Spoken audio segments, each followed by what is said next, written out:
Assalamualaikum warahmatullahi wabarakatuh. Perkenalkan, nama saya Winda Aryani. Di sini saya akan menjelaskan tentang sinergisme dalam mencapai puncak. Saya ingin membahas salah satu strategi penting dalam pengembangan bisnis, yaitu strategi kolaboratif atau pengembangan bisnis melalui kerjasama. Namun bukan sekedar kerjasama biasa, melainkan bentuk kolaborasi yang bersifat strategis seperti akuisisi lintas industri, ekspansi ke sektor bisnis baru, maupun bentuk aliansi strategis atau joint venture. Keseluruhan pendekatan ini berfokus pada satu prinsip utama, yaitu sinergisme. Mengapa sinergi menjadi begitu penting? Karena dalam dunia bisnis yang terus berkembang dan kompetitif, bertumbuh secara mandiri terkadang tidak cukup. Strategi terbaik justru diperoleh melalui kolaborasi dengan menyatukan kekuatan dan saling melengkapi untuk menciptakan nilai yang lebih besar. Melalui akuisisi terhadap bisnis di luar industri utama, perusahaan dapat memperoleh akses ke sumber daya baru, teknologi inovatif, serta jaringan pasar yang lebih luas. Hal ini tentu membantu dalam diversifikasi risiko dan menciptakan peluang pertumbuhan yang lebih besar. Kemudian, dengan memasuki bisnis baru, perusahaan tidak hanya memperluas portofolio, tapi juga menjangkau pasar-pasar potensial yang sebelumnya belum tergarap. Strategi ini mampu mendorong perusahaan menjadi pionir dalam sektor tertentu, bukan sekadar pengikut arus. Selanjutnya adalah joint venture atau aliansi strategis, di mana dua atau lebih entitas bisnis berkolaborasi dalam membangun proyek atau bisnis tertentu. Kerjasama ini tidak hanya berbagi investasi dan risiko, tapi juga menyatukan visi, strategi, dan pelaksanaan operasional secara sinergi. Tentunya setiap bentuk kerjasama memiliki tantangan tersendiri, mulai dari perbedaan budaya organisasi, biaya integrasi yang tinggi, serta kemungkinan terjadinya kegagalan sinergi apabila tidak dikelola dengan baik.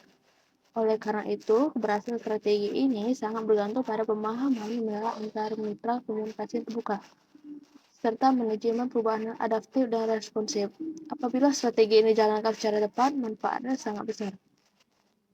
Tidak hanya meningkatkan profit, tapi juga memperkuat daya saing perusahaan di pasar global, mendorong inovasi, serta menjaga relevansi perusahaan di tengah perubahan yang sangat cepat. Salah satu contoh potensial dari strategi ini adalah kolaborasi antara Grab dan Gojek. Di sini kita akan menganalisis potensi kerjasama ini melalui pendekatan SWOT dan dapat digunakan sebagai alat evaluasi strategis.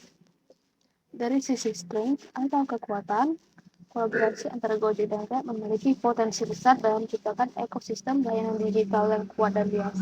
Kedua perusahaan telah memiliki basis pengguna yang besar dan infrastruktur digital yang mumpuni, mulai dari layanan transportasi online, pengantaran makanan, dompet digital, serta layanan keuangan. Strategi ini dapat menekan biaya operasional, meningkatkan efisiensi, dan memperkuat daya saing terhadap kompetitor global. Namun, di sisi weakness atau kelemahannya, potensi sinergi ini juga menghadirkan sejumlah tantangan internal. Salah satunya adalah risiko konflik manajemen akibat perbedaan budaya kerja dan visi strategis. Selain itu, kekhawatiran muncul dari mitra pengemudi, terutama terkait potensi pemotongan tarif atau insentif yang lebih rendah karena berkurangnya persaingan. Jika tidak dikelola dengan baik, hal ini bisa memicu penurunan loyalitas dan protes dari mitra kerja. Dalam aspek opportunities atau peluangnya, sinergisme Gojek dan Grab dapat membuka peluang ekspansi ke sektor baru seperti logistik, kesehatan digital, dan pengembangan teknologi ramah lingkungan dengan kekuatan gabungan.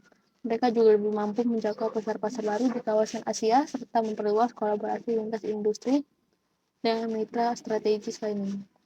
Sementara itu, dari sisi ancaman, potensi sinergisme ini bisa memicu intervensi dari regulator pemerintah yang khawatir akan terjadinya monopoli pasar. Persaingan yang tidak seimbang dapat membatasi ruang gerak startup lokal atau usaha kecil yang baru berkembang. Selain itu, persepsi negatif dari masyarakat maupun konsumen terhadap kebijakan perusahaan dianggap merugikan pihak tertentu juga menjadi ancaman serius bagi keberlanjutan bisnis. Sekian penjelasan dari saya. Mohon maaf apabila terdapat kesalahan dalam berkata. Semoga ini bermanfaat bagi kita semua. Bagi kata saya ucapkan wabillahi taufiq wal hidayah. Wassalamualaikum warahmatullahi wabarakatuh.